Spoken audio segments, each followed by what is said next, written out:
Good evening and welcome to Metro Focus. I'm Jenna Flanagan. The gloves are off. Democrats unloaded on Mayor Michael Bloomberg in his first Democratic debate of 2020.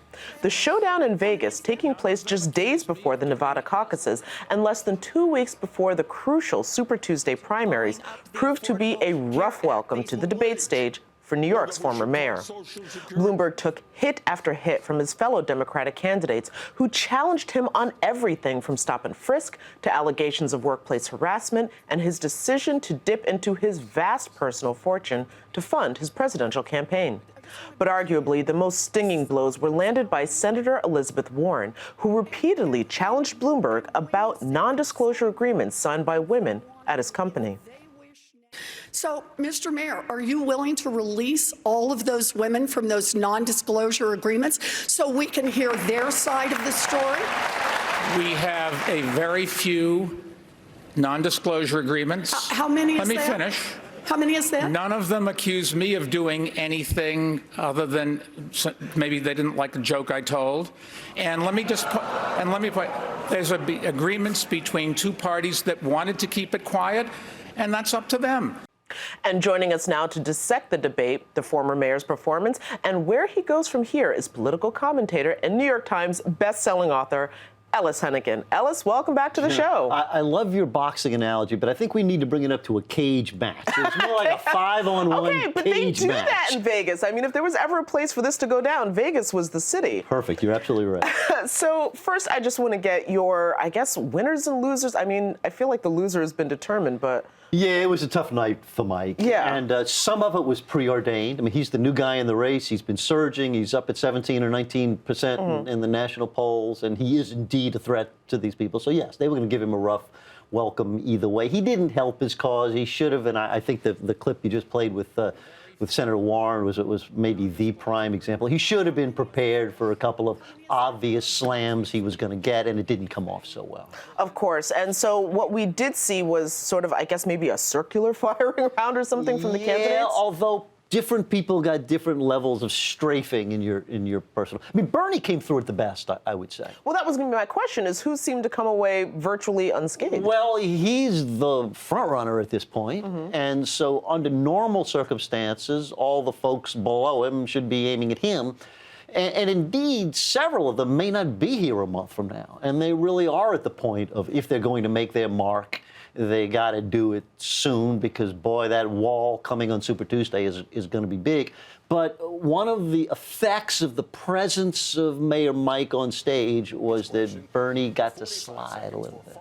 So then what would you say, from the point of view, at least, of the different campaigns, was it that should have been brought up? Because, of course, we saw everybody go so hard at former Mayor Bloomberg, but what were some of the issues that you were kind of hoping would have been brought up that just never got mentioned? Well, they fall into two categories, I guess. One is that I want to hear those direct comparisons for how I, the candidate, stand to take on Donald Trump. I mean, if you talk to Democrats of all persuasions, the thing that they care about most is who can beat Trump. Just bring it on. Give me one of them who has the best chance, and I'm for that person. And I think that's what most Dems are today. The second thing is that I do think it would be nice, now it's difficult at this moment in this kind of a situation, but to talk about some of those issues that the voters care most about. What are you going to do about my health care? How are you going to solve the immigration crisis? What are you going to do to help make sure that the advantages of our economy aren't all stuck up at the top? Let me hear more about that. Was this a wise, then, strategy for so many of these candidates to sort of perhaps work out their political aggression on Mayor Bloomberg, considering he's not even going to be on the ballot for the caucuses? You know, it pained me to hear, and you're absolutely right, is that in the long run, it's not the best strategy for Dems. One is that they bloody each other up. Another is that it seems likely that many, maybe all of these candidates are going to be with us at least for a while, dividing that non-Bernie part of the vote into many narrow slices, and that's probably not good for the Dems either. But it's probably inevitable when you have so many people in a race. What, are you going to go to Amy or Mayor Pete and you say, you should drop out for the good of the party? You know, good luck having that conversation with an ambitious politician. Well, speaking of Amy and Mayor Pete, it seems like they were having that conversation with each other last night. Well, that's right, because it's funny, when you have this many candidates in the race, it naturally devolves into several mini races. right? There's the progressive fight between Elizabeth Warren and Bernie Sanders. There's the moderate lane that's frankly at the moment the most crowded, and Mayor Pete and Amy Klobuchar are two of the ones who I would say are at the greatest peril at the moment. They both had good nights in New Hampshire. Pete did in Iowa as well.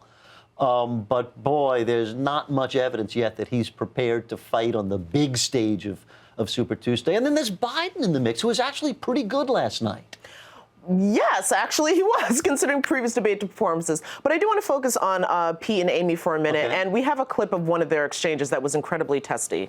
You have not been in the arena doing that work. You've memorized a bunch of talking points and a bunch of things, but I can tell you one thing. What the people of this country want, they want a leader that has the heart for the immigrants of this country, and that is me. You know, maybe leading a diverse city that was facing ruin doesn't sound like the arena to you. I'm used to senators telling mayors that senators are more important than mayors, but this is the arena too. You don't have to be in Washington to matter. Now, does it matter? There was a lot of zings and pows, and you could have had the old Batman animations coming up through that. But one of the things that I was seeing a lot from reactions, at least from people online, that they were saying that they didn't want to see the Democrats fighting with each other this way, and that this was actually good for the president. Yeah, I think there's something to that. They are two of the better talkers in the field. I mean, I think both of them, actually, they're pretty good on stage. And that back and forth was an example of it. I think they both got in a couple of good licks there. In the long run, though, it is something that the weaker candidates in the field do, or feel like they need to do, in order to get recognized in this grasp to, boy, before it's too late, get me up in that top circle. Well, speaking of the president, because of course he was watching, I do want to quote a tweet that he tweeted out shortly after the debate, and quote the president: "Mini Mike Bloomberg's debate performance tonight was perhaps the worst in the history of debates, and there have been some really bad ones. He was stumbling, bumbling, and grossly incompetent. If this doesn't knock him out of the race, nothing will. Not so easy to do what I did." Well, like most things that Donald Trump tweets, it's a little overstated, but there's a little kernel there that's, was a bad night for Mayor Mike. This is what I would say. If you want to know who Donald Trump is worried about, watch who he's insulting the most viciously. And so for a while, of course, it was Joe Biden, and that's faded a little bit. And now it's Mike. And, I think that on the Trump side of the street, they would prefer to run against Bernie Sanders than Mike Bloomberg. And I think that you will see in the weeks to come more efforts to try and advance that reality. From the president's own words, that this should have knocked him out of the race. However, is that something that we should expect to see? Or do we see a lot more Mike Bloomberg coming back for the next debate in South Carolina? Jenna, $60 billion covers a lot of sins.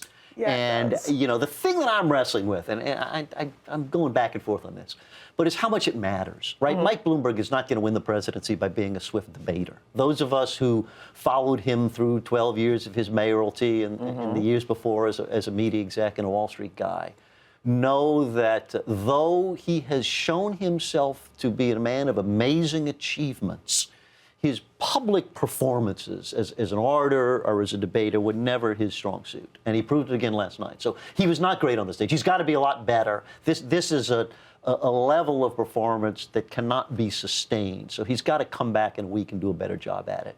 But in the end, that's not where he's going to make his stand. It's going to be a whole different kind of argument about competence and about dissatisfaction with the rest of the field. If I remember correctly, that's what we saw from him when he first ran for mayor. It was very sort of technocratic. It wasn't, about inspiration or anything. It was that your city has a problem, I can fix your problem. Your country has a problem, I can fix your problem. Yeah, and it's a reasonable argument to make at this point in America, because there are a lot of us who feel like, hey, stuff isn't going very well. Our government should be doing a more effective job for us. And Mike Bloomberg has a record to point to, and issues that he's been engaged in, tough issues, big things that he's taken on, some of it with his own checkbook.